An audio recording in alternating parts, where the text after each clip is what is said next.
Hi friends, welcome back to JNTUA updates. ముందుగా happy Sri Rama Navami video చూస్తున్న ప్రతి ఒక్కరికి.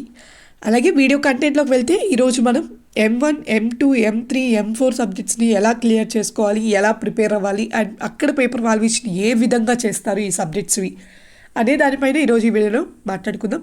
జస్ట్ 2 టిప్స్ చెప్తాను, అవి ఫాలో అవ్వండి, ఇంకేం అవసరం లేదు మనకి.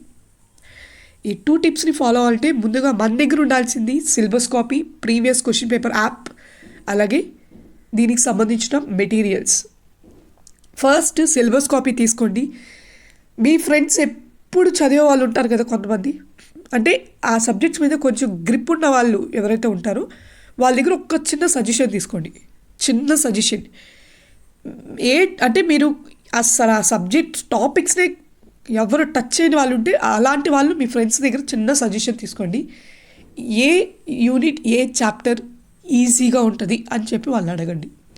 వాళ్ళు ఏదో ఒకటి చెప్తారు, అది ఒకటి పక్కన పెట్టుకోండి. మీరు సిలబస్ కాపీలో జస్ట్ 3 యూనిట్స్ సెలెక్ట్ చేసుకోండి. 3 చాప్టర్స్ లేదా యూనిట్స్ ఏముంటే అవి, మామూలుగా అయితే చాప్టర్స్ అంటారు, బట్ ఇప్పుడు ఇక్కడ యూనిట్స్ పరంగా చూసుకుంటాం కాబట్టి సెమిస్టర్లో 3 యూనిట్స్ని సెలెక్ట్ చేసుకోండి. మీరే సెలెక్ట్ చేసుకోండి, మీ ఫ్రెండ్స్ కాదు. మీరు సెలెక్ట్ చేసుకున్న తర్వాత 3 యూనిట్స్ మీద ప్రతి టాపిక్ని మీరు అంటే ఆ టాపిక్స్ మీద మీకు ఆల్రెడీ మీ ఫ్యాకల్టీస్ నోట్స్ చెప్పుంటారు, దాని మీద ప్రాబ్లమ్స్ ఉంటాయి. 3 యూనిట్స్ మీద ప్రిపేర్ అవ్వండి. అక్క ఈ 3 యూనిట్స్ ప్రిపేర్ అవ్వంటే మనకి ఏ విధంగా ప్రాబ్లమ్స్ వస్తాయి అని మీకు డౌట్ రావచ్చు. ప్రీవియస్ క్వశ్చన్ పేపర్ యాప్ అనేది ఒకటి ఉంటుంది, దాంట్లో ప్రీవియస్ క్వశ్చన్ పేపర్స్ అనేవి అందుబాటులో ఉంటాయి. సో అక్కడికి వెళ్ళేసి మీ రెగ్యులేషన్స్ ఏవైనా సరే, అది R90రా, R50రా, R20, R23, ఏ రెగ్యులేషన్ అయినా సరే అవి తీసుకొని ఏ టాపిక్ మీద మనకి ఈ ప్రీవియస్ క్వశ్చన్ పేపర్స్లో తగిలాయి అనేదాన్ని జస్ట్, అంటే ఏ టాపిక్స్ మీద ఇచ్చున్నారు వీళ్ళు ప్రీవియస్ క్వశ్చన్ పేపర్స్లో అనేది జస్ట్ చూసుకోండి అంతే. ప్రీవియస్ క్వశ్చన్ పేపర్ యాప్ని మాత్రం ఈ 3 యూనిట్స్ చదివేటప్పుడు మాత్రం ఆ టాపిక్స్నే చదవకండి. ఎందుకంటే మనం క్లియర్ చేసుకోవాలి ఫస్ట్ సబ్జెక్ట్ని. అటెంప్ట్ చేసేది ఎలా చేయాలో మిగతా 2 యూనిట్స్ అనేది నేను చెప్తాను. ప్రజెంట్ అయితే మనం ఆ 3 యూనిట్స్ ఖచ్చితంగా ప్రిపేర్ అవ్వాలి. ఎందుకంటే సిలబస్ కాపీని బేస్ చేసుకొని మీరు ప్రతి టాపిక్ని చదవగలిగితే 30 మార్క్స్ క్వశ్చన్స్ లాంగ్ రాయగలరు. 2 మార్క్స్ క్వశ్చన్స్, 6 క్వశ్చన్స్ ఖచ్చితంగా అటెంప్ట్ చేయగలరు.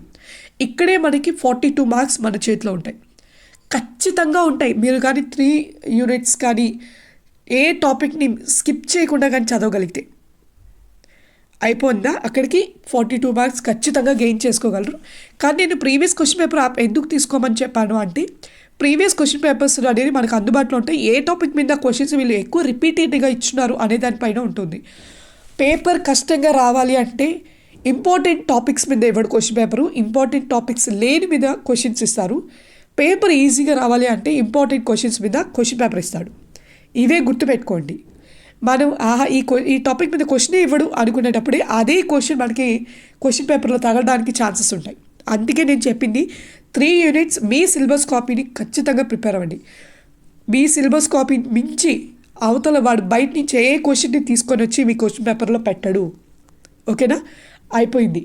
3 యూనిట్స్ చదవగలిగాం. 3 యూనిట్స్లో మనం ఏ క్వశ్చన్ ఇచ్చినా అటెంప్ట్ చేయగలిగే కెపాసిటీ మనలో ఉంది.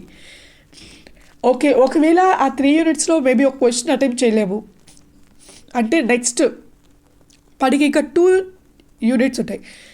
ఎవరైతే మాకు పూర్తిగా ఈ మ్యాథ్స్ అనే దాని మీద చాలా భయం ఉంది అన్నవాళ్ళు ఆ 3 యూనిట్సే గట్టిగా చదవండి. మీరు ఇంకా అవతల వాటి మీద అసలు టచ్ చేయకండి. 3 యూనిట్స్ చాలు. ఒకవేళ మీరు ఒక క్వశ్చన్ని ఒక మోడల్లో చేసాము కానీ ఇంకో మోడల్ కూడా గుర్తు వస్తుంది అంటే లాస్ట్లో రాయండి. అంటే మీరు ఇవన్నీ రాసేసిన తర్వాత లాస్ట్ పేజెస్ ఉంటాయి కదా మళ్ళీ, సో అప్పుడు మళ్ళీ అటెంప్ట్ చేయండి. ఇక్కడ వచ్చినప్పటికి ఫస్ట్ 10 మార్క్స్ క్వశ్చన్సే మన బుక్లెట్లో అటెంప్ట్ చేయండి, తర్వాత 2 మార్క్స్ అటెంప్ట్ చేయండి ఈ మ్యాథ్స్ సబ్జెక్ట్స్ వరకు. ఓకే, సో ఇది మేము పూర్తిగా చదవలేము అన్న వాళ్ళు మాత్రమే 3 యూనిట్స్ చదివేసి ఆ 3 ఖచ్చితంగా ప్రతి టాపిక్ని కవర్ చేయండి. అయిపోద్ది, అక్కడికి మీరు జస్ట్ క్లియర్ అయిపోతారు చాలు. అండ్ కాదు మాకు ఎక్కువ మార్క్స్ కావాలి, ఇంకా మేము చదువుకోగలం అన్నవాళ్ళు ఈ 3 యూనిట్స్ పక్కాగా అయిపోయిన తర్వాత ప్రీవియస్ క్వశ్చన్ పేపర్ యాప్లో ప్రీవియస్గా మనకి ఏ టాపిక్ మీద క్వశ్చన్స్ ఇచ్చినారో ఆ టాపిక్స్ని కొంచెం చూసుకోండి. అంటే ఏ టాపిక్ మీద ఏ క్వశ్చన్స్ ఇచ్చున్నారు ఎక్కువగా అనే టాపిక్స్ని మీరు జస్ట్ చూసుకొని వెళ్ళండి చాలు. ఖచ్చితంగా ఒక్కటి కాకపోయినా 2 యూనిట్స్లో ఒక్క క్వశ్చన్ అయినా తగులుతుంది మనకి. సో అక్కడ అవి క్లియర్ చేసుకోగలం. అసలు అక్కడ క్వశ్చన్ పేపర్ అంటే ఈ సబ్జెక్ట్ అయిపోయిన తర్వాత అక్కడ కరెక్షన్ అనేది ఏ విధంగా చేస్తారు అంటే, ఫస్ట్ వాళ్ళు చూసేది గివెన్ డేటా రాశారా లేదా, ఫార్ములా రాశారా లేదా, ఫార్ములా మనం ఇచ్చిన డేటాని ఫార్ములాలో వాళ్ళు సబ్స్టిట్యూట్ చేశారా లేదా, దాన్ని ఎలాబరేట్ చేసుకుంటూ వచ్చారా అంటే క్యాలిక్యులేట్ చేసుకుంటూ వచ్చారా లేదా, లాస్ట్లో ఆన్సర్ వేశారా లేదా, ఇవి చూస్తారు ఫస్ట్. ఇవి కానీ ఉన్నాయి అంటే అవుట్ ఆఫ్ మార్క్స్ ఖచ్చితంగా పడిపోతాయి, డౌటే లేదు. సో మళ్ళీ చెప్తున్నాను, ఎవరైనా సరే 3 యూనిట్స్ ఖచ్చితంగా ప్రిపేర్ అవ్వండి. ఎవరో చూపిస్తారు ఏదో చేసేద్దాం స్లిప్పులు పెట్టుకొని రాసేద్దాం అనే మైండ్ సెట్లో అసలు ఉండకండి. అక్కడ ఇన్విజిలేషన్ ఎలా ఉంటారో తెలియదు మనది ఏ సెంటర్ ఉంటుందో తెలియదు. సరే స్లిప్పులు పెట్టుకొని పోయి చాలామంది ఉంటారు డేర్ అండ్ డాష్గా వెళ్ళి, అక్కడ ఇన్విజిలేషన్ కానీ స్ట్రిక్ట్గా పడ్డారే అనుకో, లేదు కొంతమంది పాపం రాసేస్తారు కానీ లాస్ట్కి మాల్ ప్రాక్టీస్ కింద బుక్ అయిపోతుంటారు, ఎలా బుక్ అయ్యారో కూడా తెలియదు కొంతమందికి అయితే.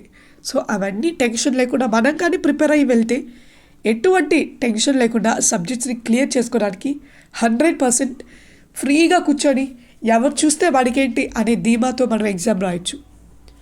3 యూనిట్సే ప్రిపేర్ అవ్వమంటున్నాను, ఎక్కువ ప్రిపేర్ అవ్వమని నేను చెప్పట్లేదు. అండ్ తర్వాత వచ్చేప్పటికి మీ సార్ వాళ్ళు ఏదో ఇంపార్టెంట్ క్వశ్చన్స్ ఏవో ఒకటి ఇచ్చుంటారు, వాటిని ఫాలో అవ్వండి. తప్పకుండా మీరు క్లియర్ చేసుకుంటారు మీ సబ్జెక్ట్ని, డౌటే లేదు. ఓకే, సో ఖచ్చితంగా మీరు ఫాలో అవుతారు అనుకుంటున్నాను. మీరు ఫాలో అయ్యి మీ ఎగ్జామ్ రాయండి. సెకండ్ ఇయర్ ఎగ్జామ్స్ స్టార్ట్ అవుతున్నాయి కదా, సో దాని మీద మీరు నేను చెప్పిన దాన్ని ఫాలో అయ్యి అటెంప్ట్ చేయండి. తర్వాత మీరే వచ్చి నాకు మెసేజ్ చేస్తారు, కామెంట్ కానీ మెసేజ్ కానీ, అక్కడ నేను ఈరోజు ఎగ్జామ్ బాగా రాశాను. తప్పకుండా మిగతా 2 యూనిట్స్ కూడా జస్ట్ ఫార్ములా వేసో ఏదో ఒకటి అటెంప్ట్ చేయడానికి ట్రై చేయండి. అటెంప్ట్ని మాత్రం ఖచ్చితంగా చేయండి. ఏ క్వశ్చన్ అయినా ఏ ప్రాబ్లం అయినా సరే అటెంప్ట్ చేయండి. అటెంప్ట్ చేయకుండా మాత్రం రాకండి. అక్కడ పేపర్ వాల్యుయేషన్ చేసే వాళ్ళు సబ్జెక్ట్ వచ్చిన వాళ్ళ సబ్జెక్ట్ రాని వాళ్ళ అనేది మనకు తెలియదు కాబట్టి, సో అటెంప్ట్ చేస్తే మినిమం మార్క్స్, ఫుల్ మార్క్స్ పడకపోయినా మినిమం మార్క్స్ పడినా మనకి ఒక 2 మార్కులు పడినా 2 మార్కులు మనకి ఇంక్రీజ్ అయినట్టే. సో అది మాత్రం అస్సలు మర్చిపోకండి. ఓకే, సో ఈ వీడియో కానీ మీకు నచ్చితే మీ ఫ్రెండ్స్కి కూడా షేర్ చేయండి. అలాగే వీడియోని లైక్ చేయండి, సబ్స్క్రైబ్ చేసుకోండి, పక్కన బెల్ ఐకాన్ కూడా ప్రెస్ చేయండి. అండ్ ఈ వీడియో మీకు ఎలా అనిపించిందో కామెంట్ సెక్షన్కి వచ్చి కామెంట్ చేయండి. Thank you so much for watching JNTUA updates. Keep supporting for JNTUA updates.